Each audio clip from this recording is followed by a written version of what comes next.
मतदारांना असं गृहीत धरलं जात आहे का? म्हणजे सगळ्यांना 100% का बरं त्यांना गृहीत धरलं जातं? त्यांच्या मताची किंमत नाही की मतदारच हा कुठेतरी या व्यवस्थेला नाही. ह्याचं कारण कसं आहे की बोगस वोटिंगवरतीच एवढ्या सगळ्या गोष्टी या निवडणुका अवलंबून आहेत किंवा केल्या जात आहेत की मूळ मतदाराला कोण विचारतंय?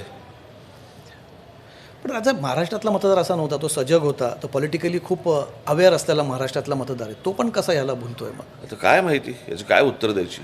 तुम्ही जे म्हणतात ना की महाराष्ट्रात असा या गोष्टी पूर्वी घडत नव्हत्या, आता घडतात, पण दक्षिणेकडे आपण बघितलं, मग तुम्ही आता भाषेचा मुद्दा या निवडणुकीत तुम्ही म्हटलात की भाषेवर नाही पण प्रश्न असा आहे की ह्या भाषा हा मुद्दा मला असं वाटतं अजूनही महाराष्ट्रामध्ये तो रुजायचा आहे. किती वरवर जरी बोलत राहिलो म्हणजे ज्याला आपण कडवटपणा ज्याला म्हणतो आपण, कळलं का, जो तामिळींकडे आहे, जो तुम्हाला केरळामध्ये दिसतो, कशाला लांब कशाला जा, तुम्हाला गुजरातांमध्ये दिसतो.